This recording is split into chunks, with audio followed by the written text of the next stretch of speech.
Hi friends, this is Amit Ahuja and welcome to a new video.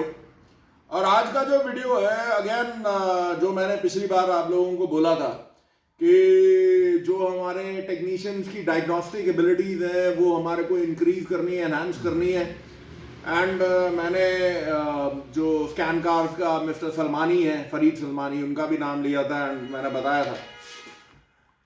बात यह है कि उस वीडियो में सलमानी जी ने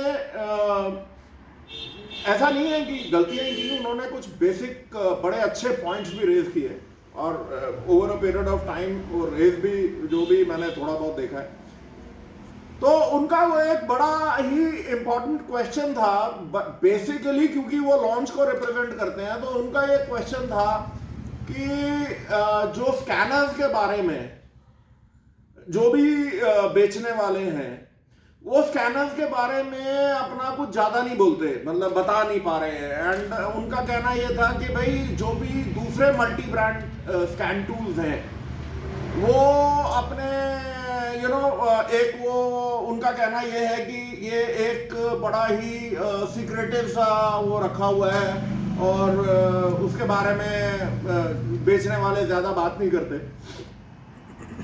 और then as other point was कि भाई जो स्कैनर है वो स्कैनिंग में माहिर होना चाहिए, बिल्कुल ठीक बात है।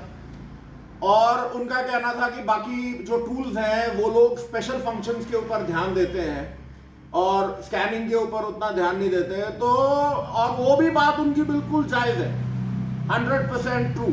जो स्कैनर है उसका बेसिक काम स्कैनिंग करना है और जो स्पेशल फंक्शंस हैं वो एक एड ऑन है। अब उसमें क्या है कि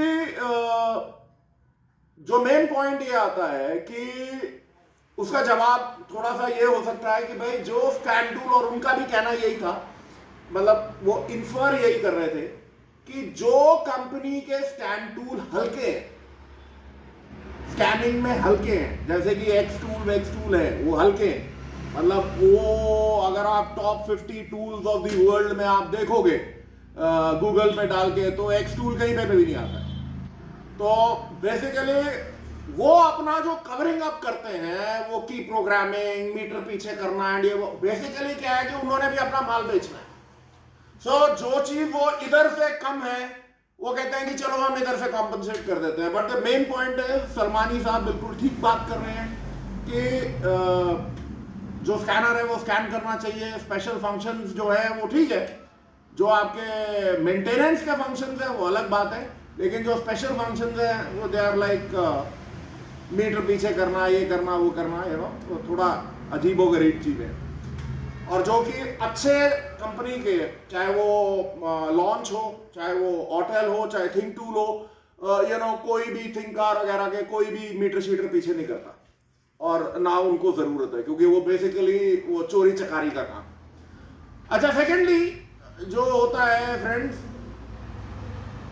पॉइंट ये है कि अब मेन क्वेश्चन ये आता है कि कंपनीज अपने जो स्कैन टूल्स हैं, जो मल्टी ब्रांड स्कैन टूल्स हैं, उसके बारे में इतना ज्यादा ओपन क्यों नहीं होती है। उसका एक सिंपल वजह है। उसकी सिंपल वजह है कि बिकॉज मैं over a period of time बहुत सारे स्कैन टूल्स यूज करता रहा हूं और करता भी हूं। थिंक टूल करता हूं, लॉन्च करता हूं, अब तो खैर वो भाई साहब ने हमारे जब्त किया हुआ है। और खैर एनीवे लॉन्च से मेरे को कोई बहुत ज्यादा फर्क नहीं पड़ता। ऑटेल में यूज करता हूँ, जी स्कैन में यूज करता हूँ, और जब तक वो एक्स टूल वगैरह उसको भी मैंने यूज किया, बेचा भी हुआ है, तो ऐसी बात नहीं है। तो over a period of time आप ये देखेंगे कि जो स्कैन टूल है, मल्टी ब्रांड स्कैन टूल, अगर मैं आप लोगों से, टेक्नीशियन भाइयों से ये पूछूं कि क्या ये मल्टी ब्रांड स्कैन टूल जो है ये एक चैलेंज है कि नहीं है, तो शायद बहुत सारे लोग कह लेंगे नहीं नहीं ऐसा तो कोई चैलेंज नहीं है। लेकिन आपको सच्चाई में ये कह रहा हूं कि ये एक्चुअली जो मल्टी ब्रांड स्कैन टूल्स हैं ये बहुत बड़ा चैलेंज है। बोर्ड पे आप आइए, मैं आपको कुछ चीजें दिखा रहा हूं। पहला पॉइंट है, मैं लिखा है कि why it is a challenge, क्यों चैलेंज है। मैंने कहा रेफरेंस सर्किट, आपने देखा होगा फॉल्ट आता है कोई भी, उसमें लिखा होगा रेफरेंस सर्किट हाई, फिर दूसरा फॉल्ट आएगा रेफरेंस सर्किट लो। ऐसे ही reference circuit open, short to ground, reference circuit short to positive. Okay, अब बात यह है, और फिर उसके बाद हम कवर करेंगे high reference voltage, high reference short to B positive. फिर उसके बाद मैंने लिखा है, क्योंकि ये जो चीजें हैं फ्रेंड्स, ये जो फॉल्ट कोड्स हैं ये इतने ज्यादा हो जाएंगे कि ये बोर्ड शोर्ड सब भर जाएंगे। तो बेसिकली अगर हम बात करते हैं कि पहले पॉइंट को, एक second, so let us move to the first point. इसमें लिखा हुआ है कि reference circuit high, low, whatever. अगर रेफरेंस सर्किट हाई है, इसमें कहीं पे भी ये नहीं लिखा हुआ कि कौन सा सर्किट है। सर्किट में अब अगर मैं रेफरेंस की बात करता हूं, सो द पॉइंट इज कि अगर हम 3 वायर का सेंसर लेते हैं, जो कि नॉर्मली सारे ही हैं, जिसमें कि एक तरफ आपको रेफरेंस वोल्टेज आएगी, एक तरफ सिग्नल होगा, एक तरफ ग्राउंड होगा। टेक्निकली स्पीकिंग जो रेफरेंस वोल्टेज है उसको हम बोलते हैं हाई रेफ, जो सिग्नल है वो सिग्नल ही कहलाएगा, और जो ग्राउंड है उसको हम बोलते हैं लो रेफ। अब अगर आपका किसी स्कैनर ने विदाउट वो बता के आपको बोल दिया कि circuit reference voltage circuit high, अब भैया ये सर्किट जो हाई है ये किसमें हाई है?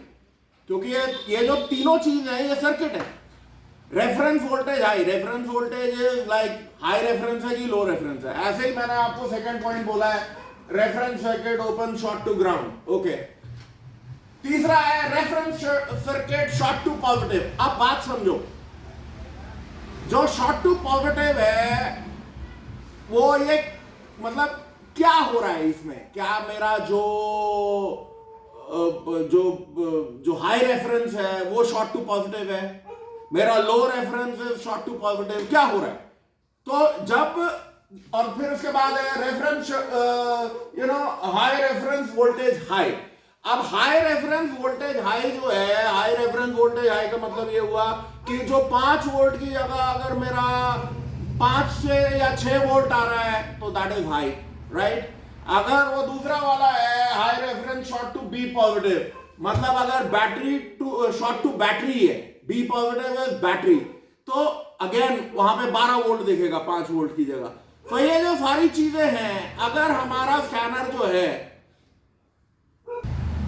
बेसिकली, अब ये मैंने बहुत छोटे से एग्जांपल लिए। अभी हम सिग्नल पे आ जाते हैं। Signal implausible, signal intermittent. आपका नो सिग्नल तो सबको समझ में आ जाएगा, इंटरमिटेंट, इम्प्लॉजिबल, और फिर उसके बाद आपका लो इनपुट, हाई इनपुट। अब बात यह है लो इनपुट और हाई इनपुट की अगर हम बात करें तो लेट अस से ये सिग्नल है, ठीक है, और ये मॉनिटरिंग पॉइंट है। मॉनिटरिंग पॉइंट अगर मेरा वोल्टेज की साइड है तो उसका, और वो सिग्नल जो है वो जितना उसको दिखना चाहिए वो नहीं आ रहा है तो वो बोलेगा हाई, सिग्नल इनपुट हाई। अगर इसका सिग्नल उसको यहां पे ग्राउंड साइड है और उसको नहीं दिख रहा है तो वो बोलेगा लो। मतलब बात ये है दोनों पॉइंट में इट सिंपली डिपेंड्स कि जो मॉनिटरिंग पॉइंट है ईसीएम का वो कहां है। या हम बात कर रहे हैं जो वोल्टेज डिवाइडर सर्किट है, जैसे भी जहां पे भी वो वोल्टेज डिवाइड हो रही है और जहां पे मॉनिटर कर रहा है। सो बेसिकली तो क्या मल्टी ब्रांड स्कैनर एक चैलेंज है? डेफिनेटली है। इसीलिए माय फ्रेंड्स की मतलब मैं आपको एक सिंपल सी बात बताऊं, बहुत सारी मैंने आई डोंट नो वोक्सवैगन का तो नहीं मुझे ध्यान, लेकिन जो स्कोडाज हैं पेट्रोल की खासकर गाड़ियां, उनमें मैंने अक्सर देखा है कि और कम से कम मैंने 8-10 गाड़ियां वो देखी हैं और करीबी हैं कि गाड़ी चलते चलते जी बंद हो रही है और जो फॉल्ट कोड वो पुल अप कर रही है वो ये बोल रही है कि जो एपीपी है, एपीपी सेंसर, उसका सिग्नल इम्प्लॉजिबल, ठीक है। फिर साथ में वो फॉल्ट कोड पुल अप कर रही है कि जो टीपीएस है, थ्रॉटल पोजीशन सेंसर, अगेन उसमें फॉल्ट कोड आ गया, इंटरमिटेंट है।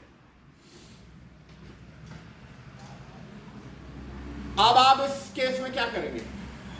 6 वायर का एपीपी सेंसर है, 3 वायर का वो जो मोटर है, बाई डायरेक्शनल मोटर है, जिसमें एक तरफ वोल्टेज आएगी, ओके, और एक तरफ वो जो सिग्नल है कि भाई मोटर चली है कि नहीं चली है, व्हाटएवर, और एक तरफ ग्राउंड होगा। तो बेसिकली क्या है कि अगर आप ये तीनों चीजें चेक करने पे बैठते हो तो देन यू फाइंड आउट कि भैया जब आप गाड़ी को क्रैंक करते हो सारी चीजें आ रही हैं। फॉल्ट कहां निकला है? फॉल्ट निकलता है कि जो उसका क्रैंक सेंसर है, वो अपने आप वो चलते चलते वो फॉल डाउन हो जाता है, गाड़ी अपना थोड़ा फ्लिटर करती है और फिर बंद हो जाती है। अब इसमें आप क्या करेंगे? स्कैनर जो है वो आपको ये फॉल्ट कोड दे रहा है। द अदर प्रॉब्लम है कि नॉर्मल आदमी ये सोचेगा कि यार कहीं मेरा फ्यूल पंप तो नहीं फेल हो रहा है, कि मेरा फ्यूल सप्लाई तो नहीं फेल हो रही है, क्योंकि फ्यूल पंप का जो है कोई ऐसा इलेक्ट्रॉनिक फ्यूल पंप तो है नहीं। हाँ, जो आजकल की मॉडर्न गाड़ियां हैं जिसमें BLDC पंप्स है, ओके, ब्रशलेस डीसी मोटर्स के, तो उसमें डेफिनेटली कंट्रोल यूनिट है, कंट्रोल सर्किट है, तो वो आपको बता देगा। लेकिन जो नॉर्मल गाड़ियां हैं उसमें मोटर है, so it doesn't tell you, वो आपको कुछ नहीं बता रही। सो ये जो चीजें हैं ये आपको, और ये मैं यूं कह सकता हूं कि ये मैंने स्कैनर जो 2 यूज करे थे स्कोडास के टाइप, और मैं यूज कर रहा था सो कॉल्ड ऑटेल का एलीट जो मेरे पास है, और साथ में रोस्टेक, दोनों ने एक ही तरीके का फॉल्ट दिया। अब मसला ये आ जाता है कि दोनों ही आफ्टर मार्केट टूल है, उनमें से कोई भी ऐसा टूल नहीं है जो हम बोलेंगे फैक्ट्री टूल है। फैक्ट्री टूल में भी आपको बहुत सारी चीजें बता देता है। अब बात यह है, मल्टी ब्रांड स्कैनर जो है चैलेंज क्यों बन जाते हैं और इसके लिए आपको ट्रेनिंग और सपोर्ट की क्यों जरूरत है?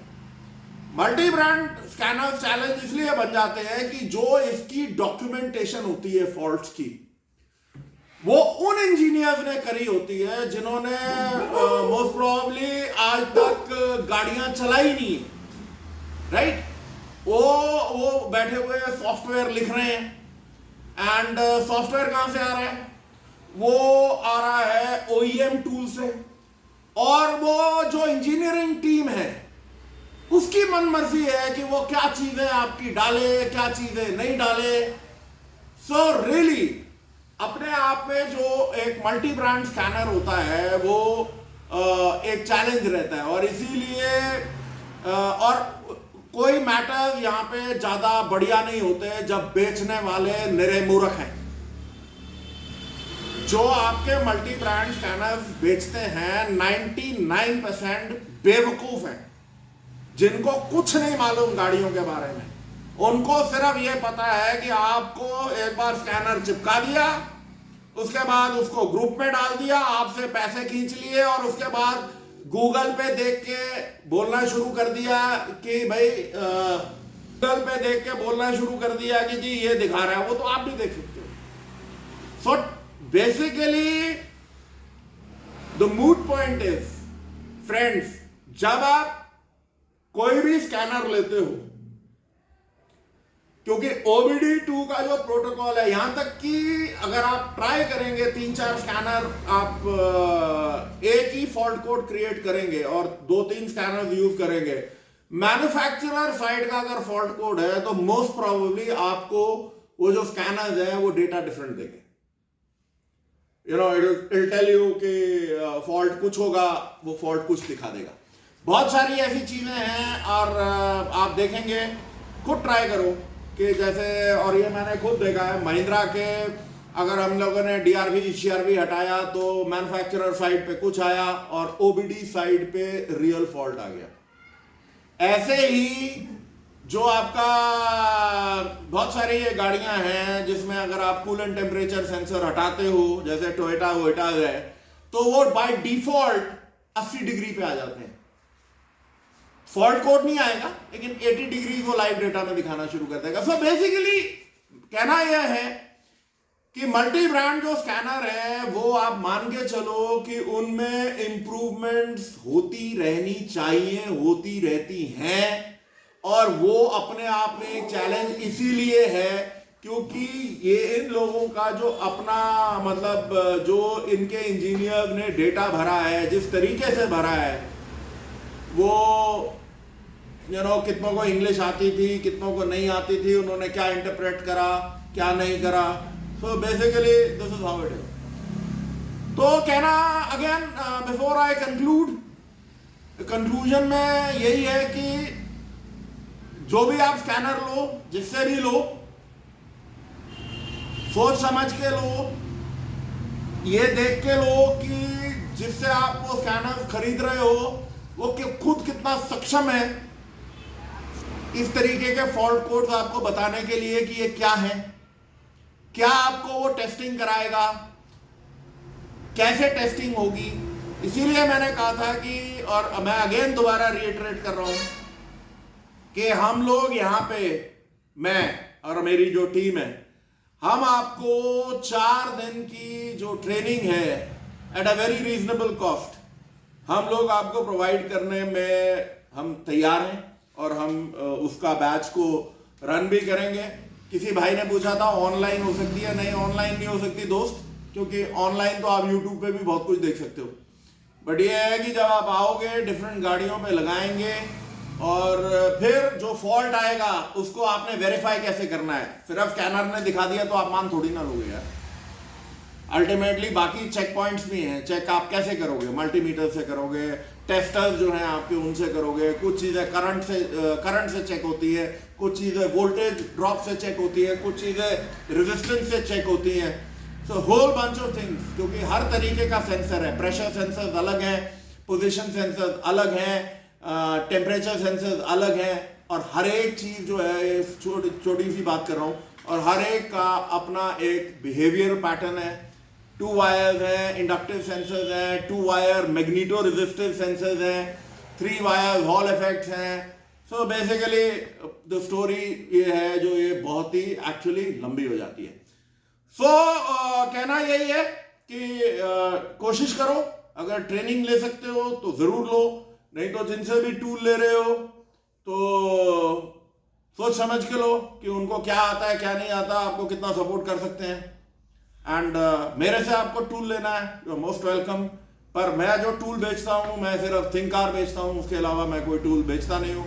आपने अगर ट्रेनिंग पे आना है तो you can very well come, आप आ सकते हो, अपना कोई भी टूल ले आओ एंड कोई भी जो भी आपके पास टूल यूज कर रहे हो वो लेके आओ और उसके ऊपर अपना पूरी तरह से जितना सक्षम हो सकते हो, और हम पूरी कोशिश करेंगे कि आपको जितना सक्षम हम कर सकते हैं करके भेजेंगे। So till we meet again with a new video, this is Amit Ahuja signing off. Take care. Bye bye.